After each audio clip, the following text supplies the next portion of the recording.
She is a force fronting the two greatest bands of all time. She is one of the women who makes Q101. She's Emily Armstrong, and she's here. Thank you for Hi. having me. Hi. Thank you for It's been a minute. it's been so long. I was talking the other day, you with Dead Sara at JBTV was my first interview when I moved to Chicago almost 13 years ago. That's crazy. It's insane. And so That's much has happened in between that. yeah, just a little bit. A little bit. Have these last 6 months been the absolute craziest that you've ever had?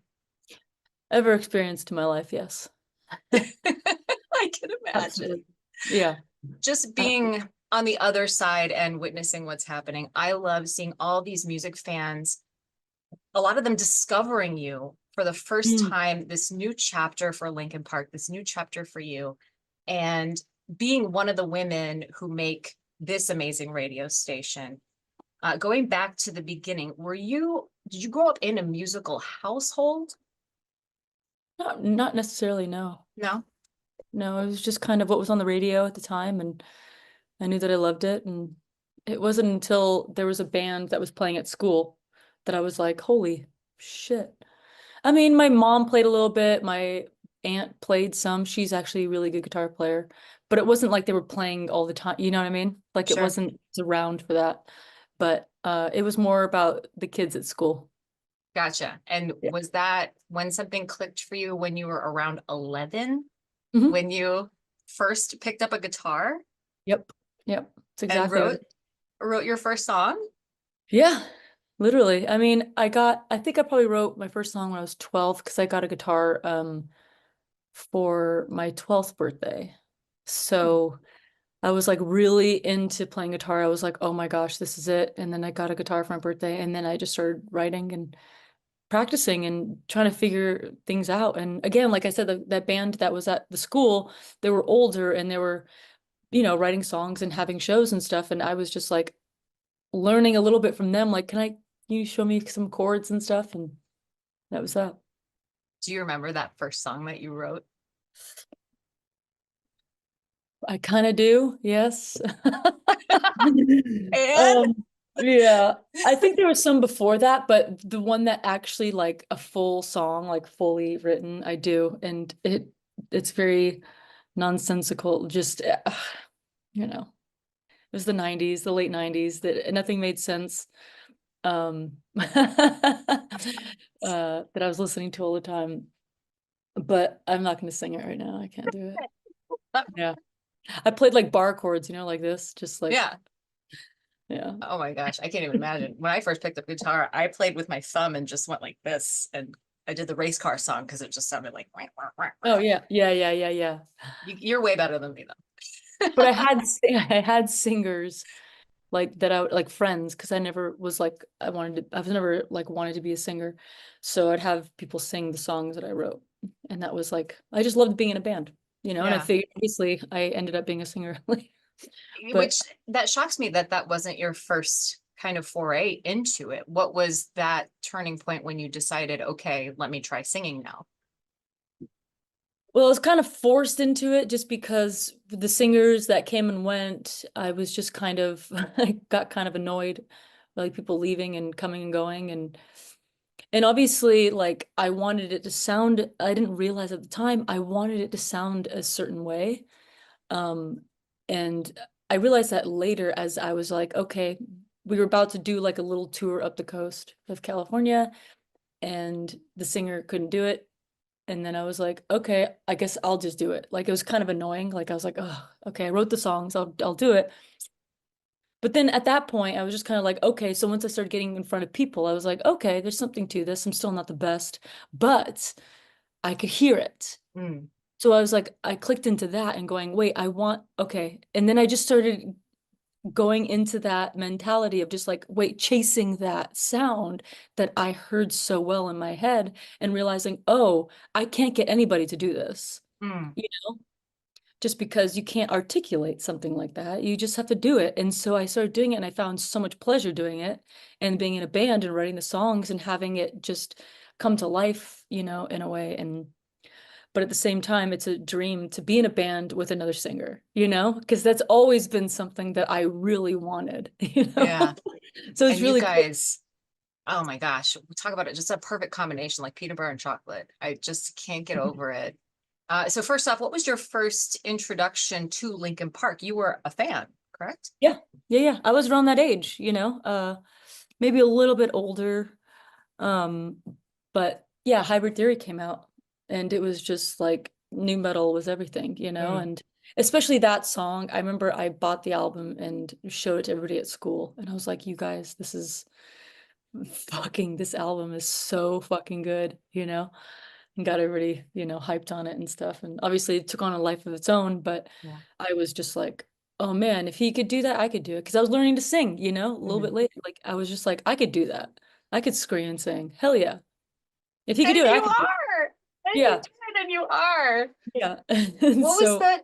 I know, obviously, you have been around in circles and musicians, but what was that first step where you um, went from a fan to a colleague to this band? I don't know if I understand that question. When you obviously you're all musicians, you've probably been in the same circles, played same shows, festivals in the past. What was that transition from when you went from a fan of Linkin Park to joining the band? Oh, I see. I see. You know, it's interesting because I think we've talked about it a lot where it's just kind of we didn't have the same in the same circles. Like it was so far and few between. But as it started, you know, when we started writing again for the second time in the studio, things started to really click in a way where we found so many similarities that didn't quite click before. I don't know if this makes any sense, but there was so many things of being like, wait, you work with this guy? We did this with our first album. We did like this guy works for you? It literally so many things started to like come together where it just the synergy, it was like kismet, everything was just aligning in a way where it was so surreal to me, you know, because I'm like, how have I never met any of these people before? And then all of a sudden at this point where everything starts to really make sense and where we are in our lives as them as people in their band and me as as an artist and in my band, how it really came together at a time where we both were looking for this. We found so many similarities that it just started bringing us closer and closer together. Where it was like, okay, this is it, you know? Yeah, Amazing. you can feel it. And I have to say, jumping out through the screen, because I still haven't had the in-body experience. But 6 months ago, we've got this countdown for Linkin Park, which, totally trolled us the first time. Second time, oh my gosh.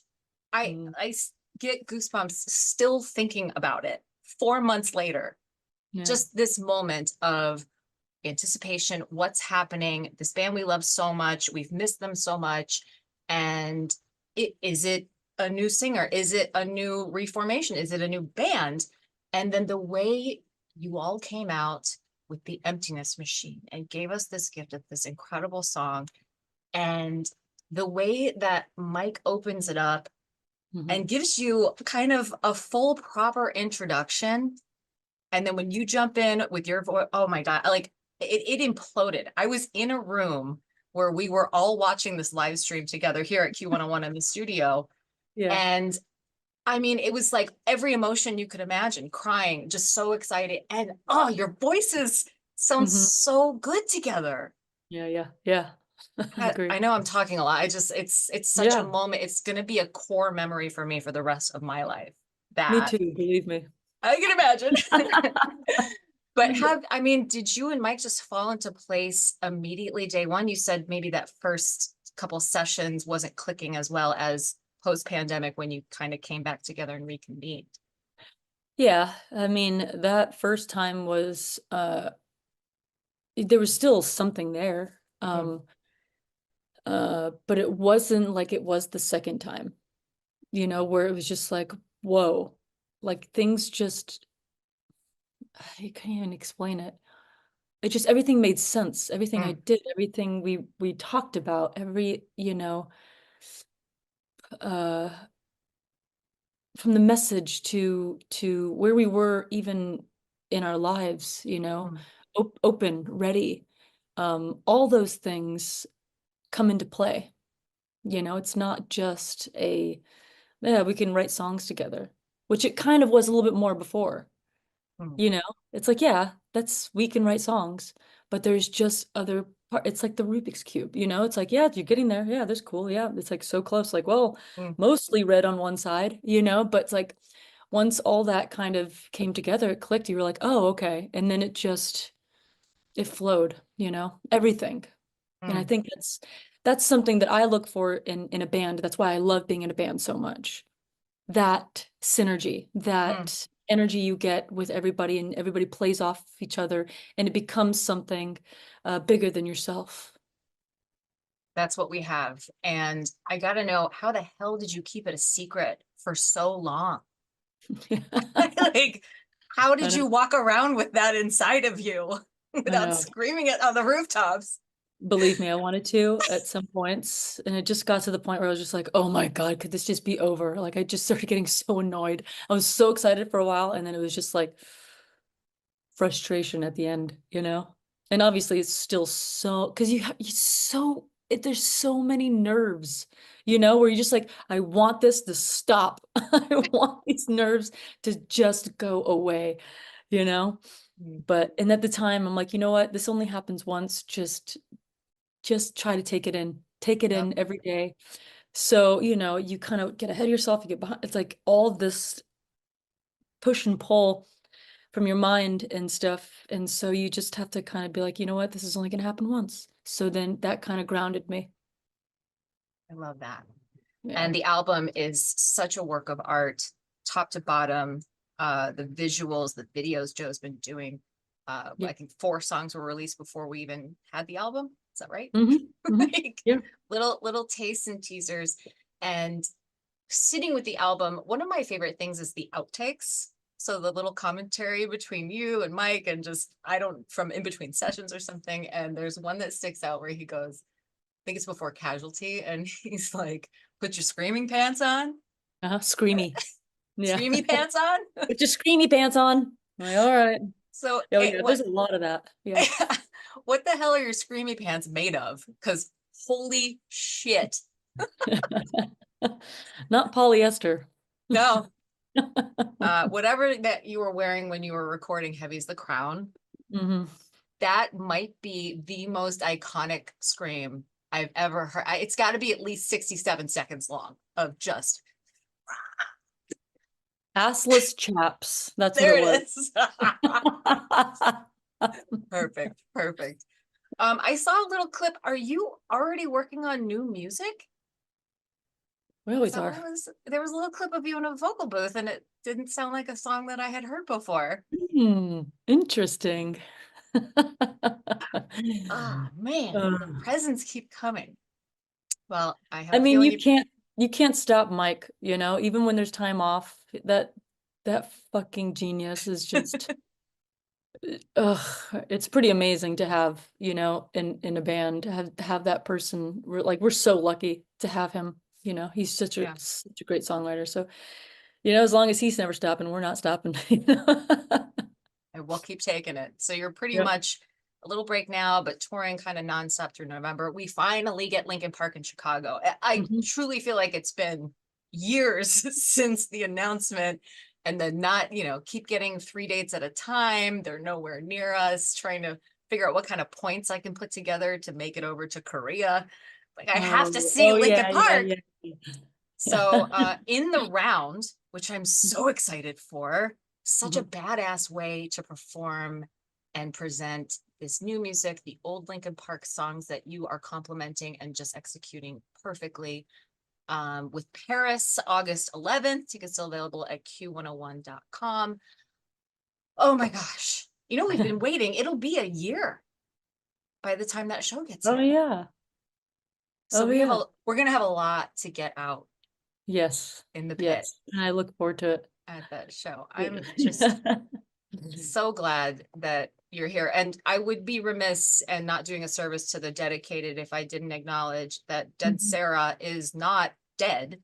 No, There's a limited edition vinyl coming out, right, for That's Record right. Store Day. yeah. Ain't Yeah. it tragic? April something. Yeah. April 12th. Yep. First ever vinyl release. Is there other fun stuff in store that I was told this year, maybe? I know you're Well, busy. Well, there's only so much I could say. I know.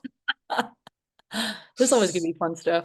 I All can right. say that. I wanted to clarify because I know the internet's a wild, insane place, and a lot It of is? people just assumed. Have you ever heard of it? It's kind of a What? nightmare. It's weird. But yes, okay. Dead Sara, perfectly fine, healthy, happy. I know Susie is so excited for you and such a great supporter. Mhm. And you just, like I said, you look like you're having the most fun. And these bands are just so fortunate to have you. And we collectively are all fortunate to benefit from all of that. So I just wish you all the best in the world. I'm so happy for you. I'm so proud of you. Thank you so And much. Thank you. Can't wait to see you when you're back in Chicago this August. We'll see you then. All right.